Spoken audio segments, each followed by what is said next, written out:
Next problem है log 8 to the base 10 plus log 25 to the base 10 plus log 3 to the base 10 minus log 18 to the base 10। यहाँ पे सबसे पहले हम लोग क्या बोले, सबसे पहले हम लोग चेक करेंगे कि बेस क्या है। तो यहाँ पे भी 10 है, यहाँ पे भी बेस 10 है, यहाँ पे भी बेस 10 है, यहाँ पे भी बेस 10 है।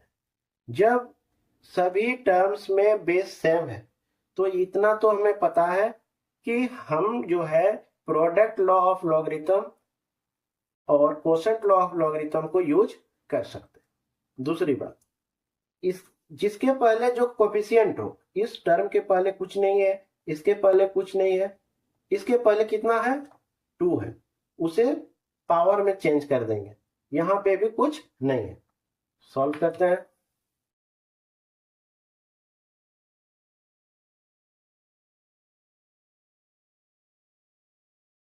log 8 to the base 10 plus log 25 to the base 10,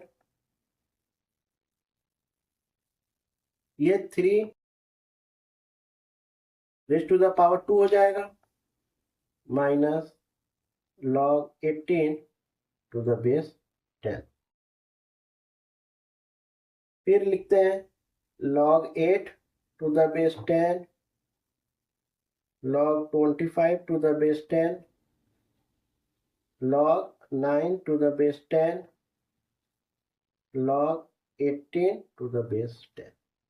अब हम जो पहले यहाँ पे जो 2 था उसे पावर में चेंज करके लिख लिए, यानी अब किसी भी लॉगरिथमिक टर्म के पहले कोई भी न्यूमेरिकल वैल्यू, चाहे कोई एक्स वाई जेड कुछ और नहीं है, यानी लॉगरिथमिक टर्म के पहले कोई भी कोएफिशिएंट नहीं है।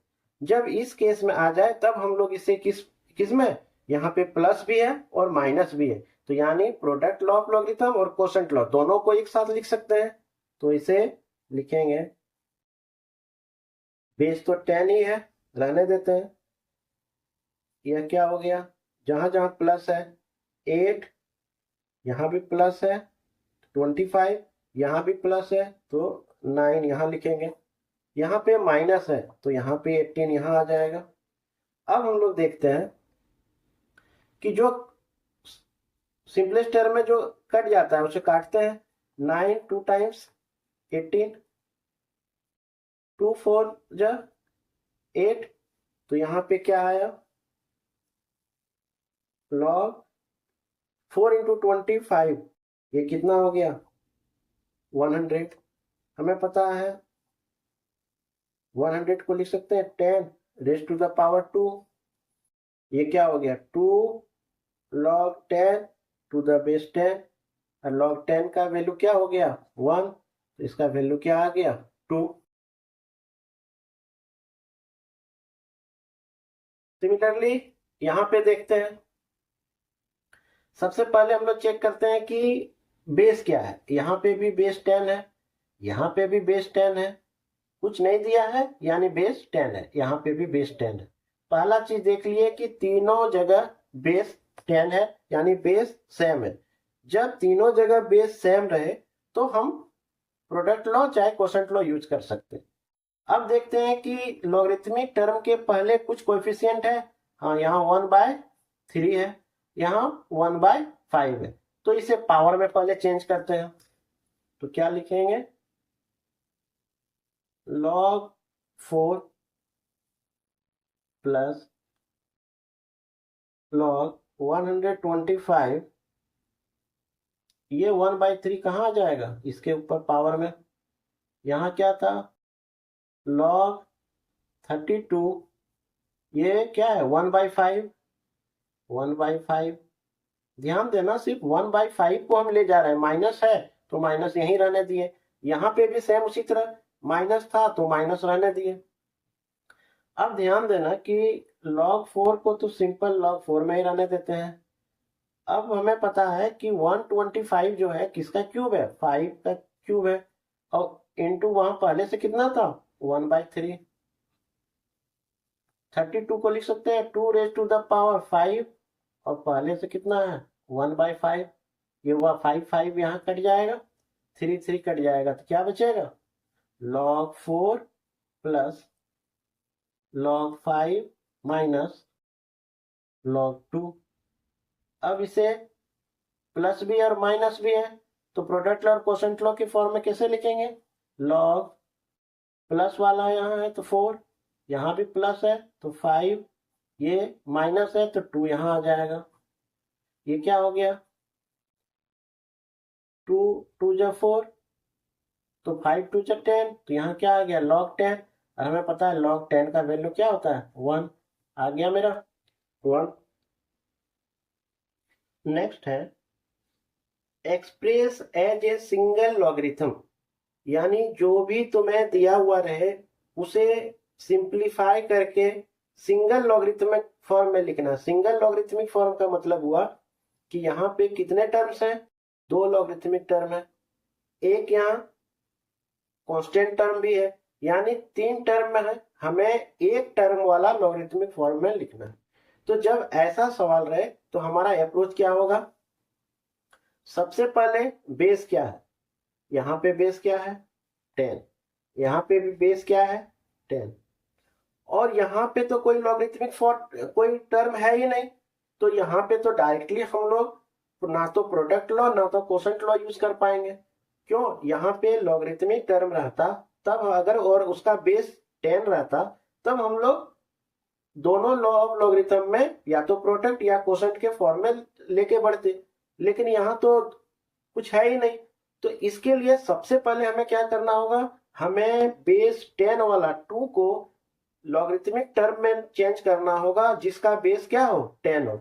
और जब 10 दिया रहे तो हमें सिंपली पता है कि 2 को लिख सकते हैं 2 log 10 टू द बेस 10, हमें पता है log 10 टू द बेस 10 का वैल्यू क्या होता है 1, तो 2 इंटू 1 2 ही हुआ। तो 2 को अपने अनुसार क्वेश्चन में जैसी जरूरत है उसके अनुसार लिखने के लिए क्या लिखेंगे, 2 को लिखेंगे 2 log 10 टू द बेस 10, ध्यान देना इस जगह पे। उसके बाद यहाँ पे जो था वही पहले उतारते हैं, log 10 log 9 to the base 10, यहाँ log 5 टू द बेस 10। अब ध्यान देना कि सबसे पहले हम लोग तो ये चेक करने बोलते हैं कि बेस क्या है, तो बेस यहाँ पे 10 था, यहाँ 10 था, इसको 10 में कन्वर्ट कर लिए। दूसरा चीज कि पहले लॉगरिथमिक टर्म के पहले क्या कोफिशिएंट है, यहाँ पे कोफिशिएंट क्या हो गया 2, यहाँ पे क्या हो गया 1/2, यहाँ पे क्या हो गया 2। तो सबसे पहले जो कोफिशिएंट है उसको पावर में चेंज करेंगे, तो यहाँ पे क्या हो जाएगा log 10, ये पावर यहाँ आ जाएगा, प्लस यहाँ पे क्या होगा 9, ये इसके ऊपर पावर 1/2 हो जाएगा, यहाँ क्या था -2 log 5 टू द बेस 10, यहाँ पे log 5 टू द बेस 10 था, ये 2 कहाँ आ जाएगा यहाँ पे। अब क्या हुआ, इसे यहाँ ले आते हैं और लिखते हैं log 10 स्क्वायर कितना हो गया 100, यहाँ पे 9 को लिख सकते हैं 3 रेज़ टू द पावर 2, और यहाँ पहले से क्या था 1/2, 2 कट गया, यहाँ पे क्या था 5 स्क्वायर, ये कितना बन गया 25। अब ये क्या हो गया log 10 log 100 to the base 10 प्लस log 3 to the base 10 log 25 to the base 10। अब हम देख रहे हैं कि तीनों जगह बेसिस मेरा सेम हो गए 10 10 10, कोएफिशिएंट कुछ भी नहीं है, पावर में सबको कन्वर्ट कर लिए और सिंप्लीफाई कर लिए। अब इसको हम लोग कैसे लिखेंगे, log 10 यहाँ प्लस वाला है तो 100, यहाँ भी प्लस है तो इंटू 3 हो जाएगा, ये 25 कहाँ है माइनस में है, तो यहाँ पे ये माइनस यहाँ आ जाएगा, 25 4 टाइम्स क्या हो जाएगा 100, ये क्या बन गया log 4 3 12, और बेस क्या रहा 10। तो हमें यहाँ क्या बोला गया था, express as a single logarithm, यानी 3 टर्म थे यहाँ, एक कांस्टेंट टर्म था, दो लॉग वाला टर्म था। तो सबसे पहले जो कांस्टेंट टर्म था उसको किस में बदले, लॉग वाले टर्म में बदले। 2 को 2 log 10 टू द बेस 10 था। अगर यहाँ 5 रहता तो लिखते 5 log 10 टू द बेस 10। 13 रहता तो 13 log 10 to the base 10। Clear. और एक चीज, अगर तीनों यहाँ पे बेस 10 नहीं रह के यहाँ पे अगर बेस 5 रहता, सपोज करो यहाँ बेस 5 रहता, यहाँ पे बेस 5 रहता, तो यहाँ क्या लिखते 2 log 5 टू द बेस 5। क्यों, log 5 टू द बेस 5 का भी वैल्यू क्या होता है 1, तो 2 into 1 ही हो जाता। यहाँ पे हम लोगों ने पहले बेस चेंज कर लिया, सबको log टू द बेस 10 में ले आया, फिर जो कोएफिशिएंट रहता है उसको पावर में बदला, पावर में बदलने के बाद इतना आया, उसे फिर कैसे किया, प्रोडक्ट लॉ और कोशेंट लॉ के में कन्वर्ट किया, ये कट गया 100 इंटू 3/25 में, ये 4 टाइम्स हो गया, तो 4 3 जा 12 हुआ, बेस 11। तो हमारा यह सिंगल टर्म में, सिंगल लॉगरिथमिक टर्म में चेंज हो गया, क्योंकि यहाँ पे जो है सिर्फ एक ही टर्म है log 12 टू द बेस 10, यही हमें करना था। हमें दिया हुआ है 16 raise to the power log 3 equal to 9 raise to the power log 4। हमें यह प्रूव करना है कि LHS और RHS दोनों बराबर है। यहाँ ध्यान देना, log वाला जो टर्म है वो हमें पावर के रूप में है। ऐसे क्वेश्चन में हमें कैसे अप्रोच करना है उसे समझो। हम लोग ने पहले, जब हम लोग लॉज ऑफ लॉगरिथमिक पढ़ रहे थे, तो हम पावर लॉ का जब डिडक्शन पढ़ रहे थे, तो हम लोगों ने एक चीज देखा था कि अगर a raise to the power log x to the base a रहे, यानी a raise to the power log x to the base a रहे, यहाँ पे अगर a रहे, यहाँ पे बेस में अगर a रहे, तो यह जो x है वही हमारा वैल्यू आंसर आ जाता है। इस लॉ को हम लोग यहाँ पे यूज करेंगे। देखते हैं, सबसे पहले हम लोग इसे सिंपल टर्म में लिखते हैं। सिंपल टर्म का मतलब क्या हुआ कि पहले जब यहाँ क्या दिया हुआ है, 16 के ऊपर पावर कितना है, log 3 है, और यहाँ 9 के ऊपर पावर कितना है, log 4 है। तो सबसे पहले बेस को शो करो कि बेस कितना है। तो सब इसे और एक फॉर्म में लिख सकते हैं, 16 log, यहाँ कुछ बेस नहीं दिया है तो यहाँ पे बेस एक्चुअल में क्या है 10, और यहाँ क्या था log 3। यहाँ पे 16 raise to the power log 3 to the base क्या था 10, कुछ नहीं दिया हुआ तो बेस 10 है। यहाँ पे भी लिख सकते हैं log 4 टू द बेस 10, यहाँ पे भी कुछ नहीं है, यानी बेस क्या था 10 था। जब हमें इस फॉर्म में रहे तो सबसे पहले हम लोग क्या करते हैं, दोनों तरफ हम लोग log ले लेते हैं, taking logs of both sides.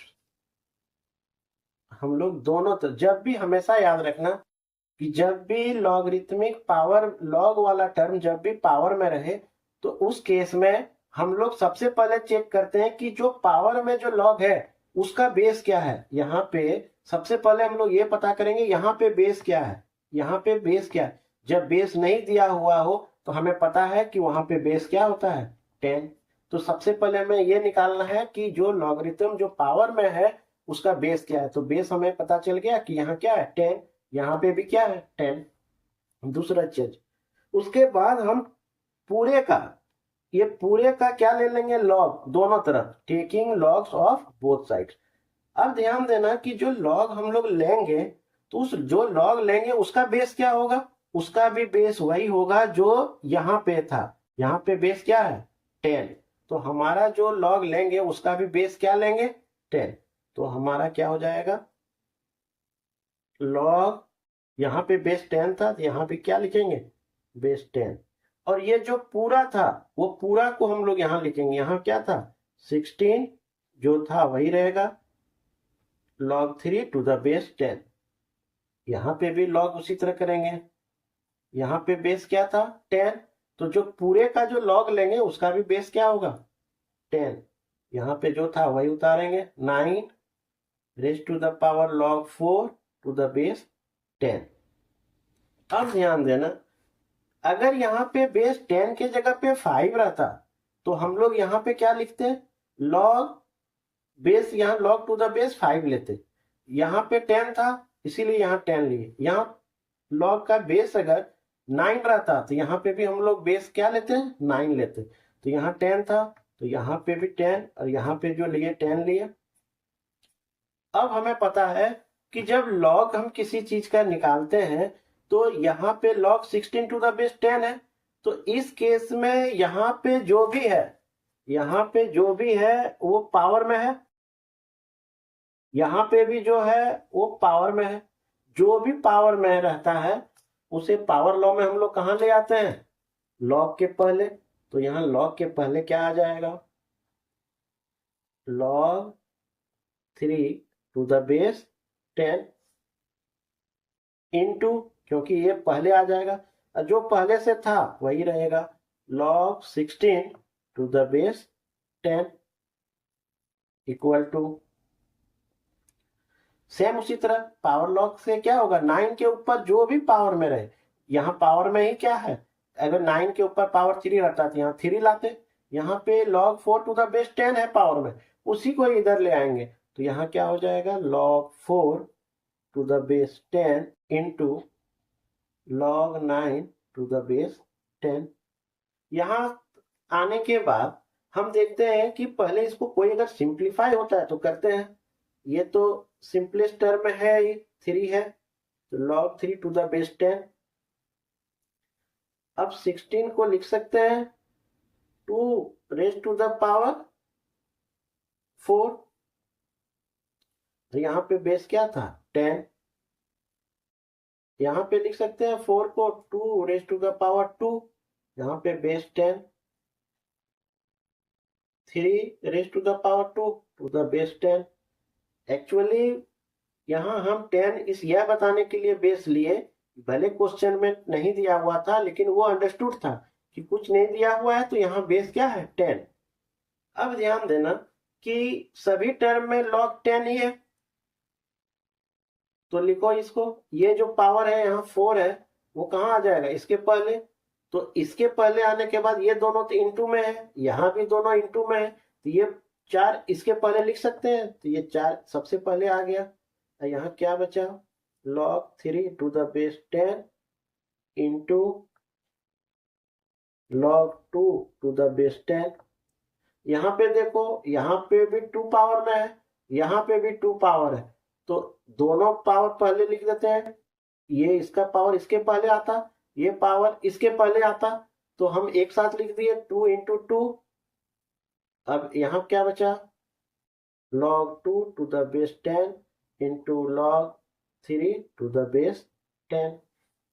अब यहाँ ध्यान देना ये क्या हो गया 4 log 3 to the base 10 into log 2 to the base 10।